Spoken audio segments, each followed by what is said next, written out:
ನಮಸ್ತೆ. ನೋಡಿ, ಕೊಟ್ಟಿಗೆ ಗೊಬ್ಬರ ಮಾಡಿರೋದು, ಕೊಟ್ಟಿಗೆ ಗೊಬ್ಬರ ತೆಗಿಯೋದು ಹೆಂಗೆ ಅಂತ ಅದರದ್ದು ಒಂದು ಸ್ವಲ್ಪ ವಿಧಾನ ನಾವು ಮಾಡ್ತಾ ಇರೋದನ್ನು ತೋರಿಸ್ತೀನಿ. ನೋಡಿ, ನಾವು ಈ ಥರ ಕೊಟ್ಟಿಗೆ ಗೊಬ್ಬರನ, ಹಸುಗಳ ಗೊಬ್ಬರನ ತಂದು, ದನದ ಕಾಲಡಿಗಿರೋದನ್ನ ತಂದು ಈ ಥರ ತಿಪ್ಪಿಗೆ ಹಾಕಿ, ಇದನ್ನು ಇವಾಗ ಒಂದು 6 ತಿಂಗಳ ಗೊಬ್ಬರ ಇದು.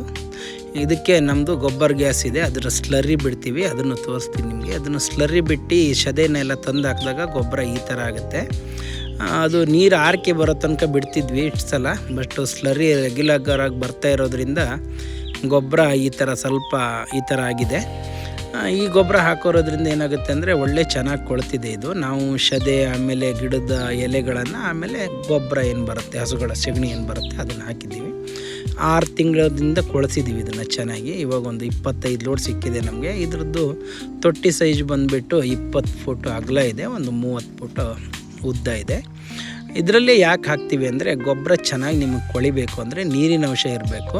ಆಮೇಲೆ ಇದ್ರ ಜೊತೆಗೆ ಇದಕ್ಕೆ ಡಿಕಾಂಪೋಸರು, ಆಮೇಲೆ ಟ್ರೈಕೋಡರ್ಮ, ಸೋಡಮನಸ್ಸು, ಇದನ್ನೆಲ್ಲ ಹಾಕಿದಾಗ ಚೆನ್ನಾಗಿ ಕೊಳೆಯುತ್ತೆ. ಆಮೇಲೆ ಒಳ್ಳೊಳ್ಳೆ ಬ್ಯಾಕ್ಟೀರಿಯಾಗಳು ಇದರಲ್ಲಿ ಡೆವಲಪ್ ಆಗುತ್ತೆ. ಈ ಥರ ಮಾಡ್ಕೋಬೇಕು. ಈಗ ನೀರಿದೆ, ಅವೆಲ್ಲ ಸತ್ತೋಗಿರುತ್ತೆ ಅಂತ ಕೆಲವ್ರು ಗೊತ್ತಿರೋರು ಹೇಳ್ತಾರೆ, ಬಟ್ ಸ್ವಲ್ಪ ಪ್ರಮಾಣದಲ್ಲಿ ಸತ್ತಿರುತ್ತೆ. ಇದು ಕೆಳಗಿದೆ ನೀರು, ಮೇಲ್ಗಡೆ ಗೊಬ್ಬರದಲ್ಲಿ ಅದೆಲ್ಲ ಇದ್ದೇ ಇರುತ್ತೆ. ನಮ್ಮದು ಏನಿದೆ ಅಂದರೆ ಇವಾಗ 8 ಅಡಿ ಇದೆ ಅಂದರೆ ಒಂದು 2-2.5 ಅಡಿಯಲ್ಲಿ ಅಷ್ಟೇ ನೀರಿದೆ. ನಾನು ಲಾಸ್ಟ್ ವೀಡಿಯೋ ಮಾಡ್ತಾಯಿದ್ದೀನಿ. ಕೆಳಗಡೆ ಗೊಬ್ಬರದಲ್ಲಿ ಅದೆಲ್ಲ ಇರಲ್ಲ, ಸತ್ತೋಗಿರುತ್ತೆ. ಮೇಲ್ಗಡೆ ಏನಿದೆಯಲ್ಲ ಅದರಲ್ಲಿ ಎಲ್ಲ ಜೀವಾಣುಗಳು ಚೆನ್ನಾಗೇ ಇರುತ್ತೆ. ಆ ಗೊಬ್ಬರನೂ ನಾವು ಇದು ಎಲ್ಲ ಹೊಲಗಡೆಗೆ ಹಾಕ್ತೀವಿ. ಯಾವ ಥರ ಹಾಕ್ತೀವಿ ಅಂತ ಅಂದರೆ, ಈ ಗೊಬ್ಬರನ ಇಲ್ಲಿಂದ ತುಂಬ್ಕೊಂಡು ಹೋಗ್ಬಿಟ್ಟು ಎಲ್ಲ ನಮ್ಮದು ಒಂದು 5 ಎಕರೆ ಪ್ಲಾಟಿಗೆ ಇವಾಗ ನಾವು ಪೇರ್ಲೆ ಹಾಕೋದಿದೆ.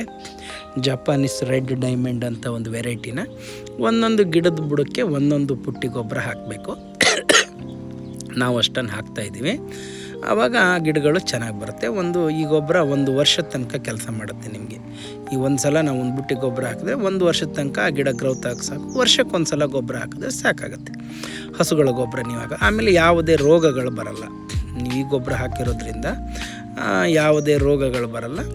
ಒಳ್ಳೆ ಚೆನ್ನಾಗಿ ಗಿಡಗಳು ಇಂಪ್ರೂವ್ಮೆಂಟ್ ಬರುತ್ತೆ. ಎಲ್ಲರಿಗೂ ಗೊತ್ತಿರುತ್ತೆ ದನದ ಗೊಬ್ಬರದ್ದು ಏನು ವ್ಯಾಲ್ಯೂ ಇದೆ ಅಂತ ಎಲ್ಲರಿಗೂ ಗೊತ್ತಿದೆ, ರೈತರಾದವರಿಗೆ. ಯಾಕಂದರೆ ಮೊದಲೇ ಅದರಿಂದೆಲ್ಲ ಇನ್ನೂ ಅಷ್ಟರ ಮಟ್ಟಿಗೆ ಹೋಗಲಿಲ್ಲ. ದನದ ಗೊಬ್ಬರ ಅಂದರೆ ಏನು ಅಂತ ಕೇಳೋ ಪರಿಸ್ಥಿತಿಗೆ ಜನ ಹೋಗಲಿಲ್ಲ ಅಂತ ನಾನು ಅಂದ್ಕೊಂಡಿದ್ದೀನಿ.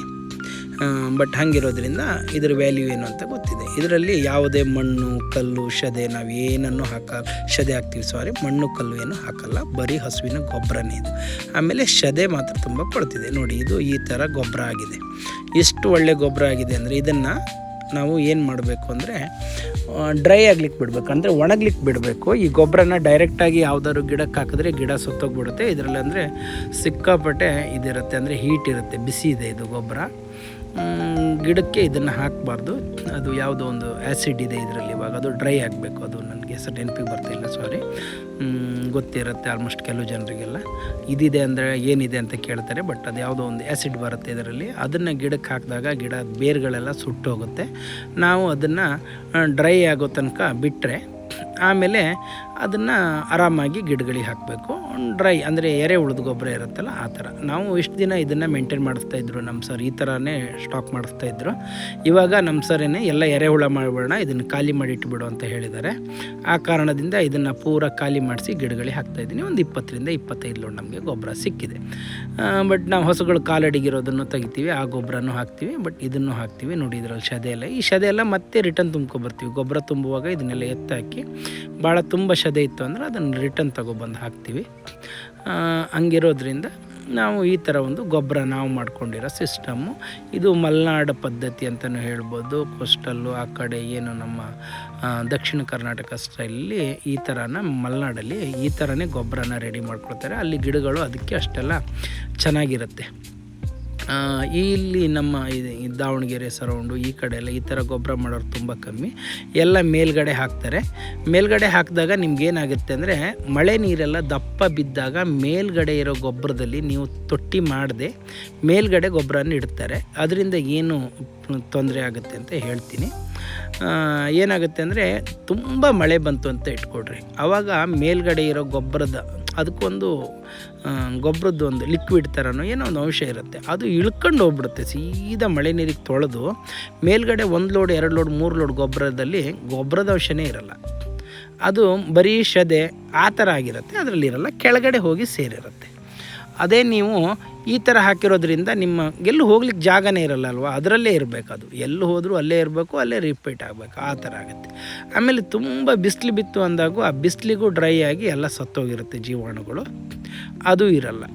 ಅಂದರೆ ಮೇಲ್ಗಡೆದು 1-2 ಕೋರ್ಸಲ್ಲಿ ಆ ಥರ ಆಗುತ್ತೆ. ಕೆಲವರೆಲ್ಲ ಶದೆ ಮುಚ್ಚಿರ್ತಾರೆ, ಕೆಲವರು ಚೆನ್ನಾಗಿ ನೋಡಿಕೊಂಡು ಅದನ್ನು ಮೇಂಟೈನ್ ಮಾಡ್ತಾರೆ, ಮೇಲ್ಗಡೆ ಪಾಟೆಲ್ಲ ಹಾಕಿ. ಹಾಗೆಲ್ಲ ಮಾಡಿದಾಗ ಒಂದು ಪಾಟ್ ಹಾಕಿದ್ರೆ ಏನೂ ಆಗೋಲ್ಲ ಮೇಲ್ಗಡೆ.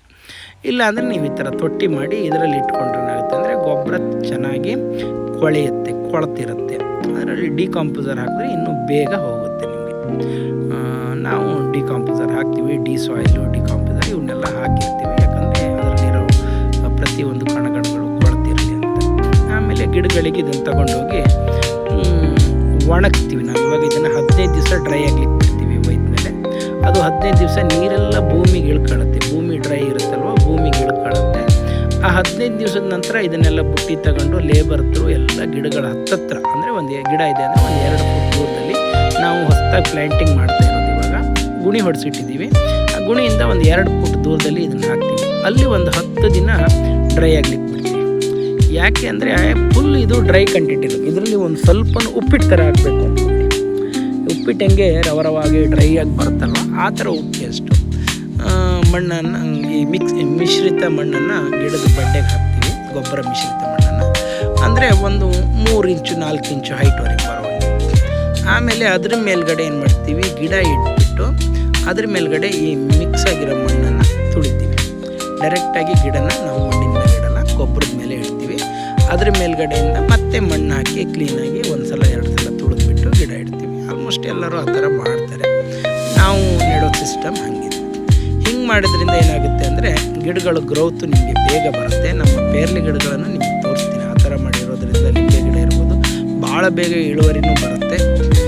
ಹಂಗೆ ಬರೋದ್ರಿಂದ ನಿಮಗೆ ಭಾಳ ಒಳ್ಳೆ ಗಿಡಗಳ ಗ್ರೋತು ಭಾಳ ಸ್ಪೀಡ್ ಆಗುತ್ತೆ. ಆಮೇಲೆ ಇದ್ರ ಜೊತೆಗೆ ನಾವೇನು ಗಿಡ ಹಾಕಿರ್ತೀವಿ, ಆಮೇಲೆ ಟ್ರೈಕೋಡರ್ಮಾ, ಸೋಟೋಬ್ಯಾಕ್ಟರು, ಸೋಡೋಮೋನಾಸ್ ಇವನ್ನೆಲ್ಲ ರೆಗ್ಯುಲರ್ ಕೊಡಬೇಕು. ಯಾಕೆ ಅಂದರೆ ಇಲ್ಲ ಅಂದರೆ ನಿಮಗೆ ಫಂಗಿಸೈಡು, ಪೆಸ್ಟಿಸೈಡ್ ಎಲ್ಲ ಕಂಟ್ರೋಲ್ ಆಗುತ್ತೆ. ಇದನ್ನು ನಾವು ರೆಗ್ಯುಲರ್ ಕೊಡ್ತಾ ಬರ್ತೀವಲ್ವ, ಆವಾಗ ಭಾಳ ಚೆನ್ನಾಗಿ ಇದು ಬರುತ್ತೆ. ನೋಡಿ ನಿಮಗೆ ಇವಾಗ ನಮ್ಮ ಎರೆಹುಳದ್ದು ಏನಿದೆ ಅಲ್ವ, ನಮ್ಮದು ಗಂಜಲ ಹೆಂಗೆ ಬರುತ್ತೆ ಅದನ್ನೆಲ್ಲ ನಿಮಗೆ ನಾನು ತೋರಿಸ್ತೀನಿ. ಯಾವ ಥರ ಬರುತ್ತೆ ಗಂಜಲ, ನಾವು ಯಾವ ಥರ ರೆಡಿ ಆಗುತ್ತೆ, ನಮ್ಮ ಸ್ಲರ್ರಿ ಯಾವ ಥರ ರೆಡಿ ಆಗುತ್ತೆ ಅದನ್ನೆಲ್ಲ ನಿಮಗೆ ನಾನು ತೋರಿಸ್ತೀನಿ. ನಮ್ಮ ಸ್ಲರ್ರಿ ತೊಟ್ಟಿ ಅಂತ ನೀವು ಅದನ್ನು ನೋಡ್ಕೋಬೋದು. ಈ ಥರ ಸ್ಲರ್ರಿ ರೆಡಿ ಮಾಡಿ ಈ ಥರ ತಿಪ್ಪಿಟ್ಬಿಟ್ರೆ ಭಾಳ ಒಳ್ಳೆ ಚೆನ್ನಾಗಿ ನಿಮ್ಮದು ಗೊಬ್ಬರ ರೆಡಿ ಆಗ್ತಾ ಹೋಗುತ್ತೆ. ನೀವೇ ನೋಡಿ, ನಿಮಗೆ ಗೊತ್ತಾಗುತ್ತೆ ಎಷ್ಟು ಚೆನ್ನಾಗಿ ಸ್ಲರ್ರಿ ಬಂದು ಸ್ಟಾಕ್ ಆಗಿ ಆಗ್ತಾಯಿದೆ ಅಂತ. ಈ ಥರ ಭಾಳ ಚೆನ್ನಾಗಿ ಗಿಡಗಳು ಬರ್ತಾ ಹೋಗುತ್ತೆ ನಿಮಗೆ. ಈ ಥರ ಇದೆ. ಆಮೇಲೆ ಇದನ್ನು ನಾವು ನಮಗೆ ಹೆಂಗೆ ಈ ಥರ ಈ ಗೊಬ್ಬರ ರೆಡಿ ಆಗುತ್ತೆ ಅಂದರೆ ನೋಡಿ, ನಾವು ನಿಮ್ಗೆ ತೋರಿಸ್ತೀವಿ. ನಮ್ಮದು ಏನು ಗೊಬ್ಬರ ಗ್ಯಾಸ್ ಯೂನಿಟ್ ಇದೆ ಅಲ್ಲಿಂದ ಸ್ಲರಿ ಬರುತ್ತೆ. ಗೊಬ್ಬರ ಗ್ಯಾಸಿಂದ ನಾನು ಇನ್ನೊಂದು ವೀಡಿಯೋದಲ್ಲಿ ತೋರಿಸ್ತೀನಿ. ಈ ಥರ ನಮ್ಮದು ಖಾಲಿ ಆಗಿದೆ ಇವಾಗ. ಈ ಥರ ಸ್ಲರ್ರಿ ಬಂದು ಈ ಥರ ಬೀಳ್ತಾ ಇರುತ್ತೆ. ನಾವು ಯಾವಾಗಲೂ ಇದು ಮಳೆಗಾಲ ಬೇಸಿಗೆ ಅನ್ನೋಂಗಿಲ್ಲ, ನಾವಲ್ಲಿ ಗೊಬ್ಬರ ಮಿಕ್ಸ್ ಮಾಡಿದ ತಕ್ಷಣ ನಮಗೆ ಇಲ್ಲಿ ಬಂದು ಈ ಥರ ಸ್ಲರ್ರಿ ಬಿಡುತ್ತೆ. ದಿನ 1,000 ಲೀಟ್ರ್ ಬರುತ್ತೆ ಅಂತ ಅಂದ್ಕೊಬೇಡಿ. ದಿನ 1,000 ಲೀಟ್ರು, 2 ಕ್ಯಾನ್, ಒಂದು 400-500 ಲೀಟರ್ಸು, ಸುಮ್ಮನೆ ಅಂಜಾದು ಲೀಟರ್ಸು ನಮಗೆ ಈ ಥರ ಸ್ಲರ್ರಿ ಬಂದು ನಮ್ಮ ತಿಪ್ಪೆಗೆ ಬೀಳುತ್ತೆ. ಹಾಗಾಗಿ ನಮ್ಮದು ಗೊಬ್ಬರ ಭಾಳ ಚೆನ್ನಾಗಿ ಬರುತ್ತೆ. ಸ್ಲರ್ರಿ ಗುಂಡಿನೂ ನಿಮ್ಗೆ ತೋರಿಸ್ತೀನಿ ನೋಡಿ. ಅಲ್ಲಿ ಇಲ್ಲೇ ಪಕ್ಕದಲ್ಲಿ ಇನ್ನೊಂದು ಸ್ಲರ್ರಿ ಗುಂಡಿ ಮಾಡ್ಕೊಂಡಿದ್ದೀವಿ. ಅಲ್ಲಿ ಸ್ಲರ್ರಿ ಎಲ್ಲ ಸ್ಟಾಕ್ ಆಗಿರುತ್ತೆ. ಅಲ್ಲಿ ತುಂಬಿರೋದು ತಿಪ್ಪೆಗೆ ಬರುತ್ತೆ. ಒಂಥರ ಚಾನಲ್ ಸಿಸ್ಟಮ್. ಅಲ್ಲಿ ತುಂಬಬೇಕು. ಅಲ್ಲಿಂದ ಅಕಸ್ಮಾತ್ತಾಗಿ ನಮ್ಗೆ ಸ್ಲರ್ರಿನೇ ಎಲ್ಲಾದರೂ ಡೈರೆಕ್ಟಾಗಿ ಯೂಸ್ ಮಾಡಬೇಕು ಅಂದರೆ ಅದಕ್ಕೆ ಒಂದು ಬೇರೆ ಚೇಂಬರ್ ಮಾಡಿದ್ದೀವಿ. ಅದ್ರ ಮೂಲಕನೂ ಸೀದಾ ಪ್ರತಿಯೊಂದು ನಮ್ಗೆ ಎಲ್ಲೆಲ್ಲಿ ಬೇಕು ಆ ಕಡೆಗೆಲ್ಲ ಹೋಗಿ ಸ್ಲರ್ರಿ, ಅಂದರೆ ನೇಪಿಯರೆಲ್ಲ ಸ್ಲರ್ರಿಯಿಂದನೇ ಡೈರೆಕ್ಟಾಗಿ ಬೆಳಿತೀವಿ, ಅಲ್ಲೂ ಬರ್ತೀವಿ. ಇದು ನಮ್ಮದು ಗೊಬ್ಬರ ಮಾಡುವ ನಮ್ಮ ಪ್ರೊಸೀಜರು. ಯಾರ್ಯಾರು ಯಾವ್ಯಾವ ಥರ ಮಾಡ್ತೀರಾ ಅಂತ ಅದು ನಿಮ್ಗೆ ಬಿಟ್ಟಿರೋದು. ನಾವು ಈ ಥರ ಮಾಡ್ತಾಯಿದ್ದೀವಿ.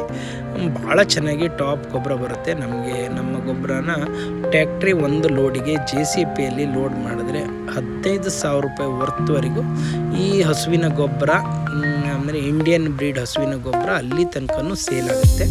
ಅಷ್ಟು ವ್ಯಾಲ್ಯೂಬಲ್ ಇದೆ. ತುಂಬ ಬೆನಿಫಿಟ್ಸು ಸಿಕ್ಕಾಪಟ್ಟೆ ಇದ್ರಾಗಿದೆ ನೋಡಿ. ಈ ಥರ ಇದು ಸ್ಲರಿ ಗುಂಡಿ. ಇಲ್ಲಿಗೊಂದು ಮೋಟ್ರ್ ಇಟ್ಟಿದ್ದೀವಿ, ಅಲ್ಲೊಂದು ಮೋಟ್ರ್ ಶೆಡ್ ಮಾಡಿದ್ದೀವಿ. ಆ ಮೋಟ್ರ್ ಮೂಲಕನೂ ಕಳಿಸ್ತೀವಿ. ಬಟ್ ಮೇಲ್ಗಡೆ ಏನಾದರೂ ಗಟ್ಟಿ ಈ ಥರ ಇದೆ ಅಂದರೆ ಇಲ್ಲೂ ಬಿಡ್ತೀವಿ. ಅಕಸ್ಮಾತಾಗಿ ಮೋಟ್ರ್ ಮೂಲಕ ಕಳಿಸ್ಬೇಕು ಅಂದರೆ ಇದನ್ನು ಬಂದು ಇಡ್ತೀವಿ. ಆವಾಗವಾಗ ಇದಕ್ಕೆ ನೀರು ಬಿಟ್ಟು ತೆಳ್ಳಗೆ ಮಾಡಿಬಿಟ್ಟು ಅಂದರೆ ತೆಳು ಮಾಡಿಬಿಟ್ಟು ಅದನ್ನು ಮತ್ತೆ ನಾವು ಇದಕ್ಕೆ ಬಿಡ್ತಾ ಇರ್ತೀವಿ. ನೋಡಿ ಇಷ್ಟು ದೊಡ್ಡದಿದೆ. ಇದು ಒಂದು 30 ಅಡಿ, ಒಂದು 20 ಅಡಿನೇ ಇದೆ. ಇದು ಸೇಮ್ ಅಷ್ಟೇ ದೊಡ್ಡ ಇದೆ. ಈ ಥರ ನಾವು ಗೊಬ್ಬರ ಮಾಡೋದು. ನಮಸ್ತೆ. ನಾವು ಏನು ಮಾಡ್ತಾಯಿದ್ದೀವಿ ಅದನ್ನು ನಾನು ದಿನನಿತ್ಯದ ಅಪ್ಡೇಟ್ ಪ್ರಕಾರ ತಮ್ಮಗಳಿಗೆ ತಲುಪಿಸ್ತಾ ಇದ್ದೀನಿ. ಇಷ್ಟವಾದರೆ ನಮ್ಮ ವಿಡಿಯೋಗಳು ಇಷ್ಟ ಆದರೆ ದಯವಿಟ್ಟು ಸಬ್ಸ್ಕ್ರೈಬ್ ಮಾಡಿ, ಲೈಕ್ ಮಾಡಿ, ರೈತರಿಗೂ ಬೆಳೀಲಿಕ್ಕೆ ಸಪೋರ್ಟ್ ಮಾಡಿಕೊಡಿ ಅಂತ ಹೇಳ್ತಾ ವಿಡಿಯೋನ ಮುಗಿಸ್ತಾ ಇದ್ದೀನಿ. ನಮಸ್ತೆ.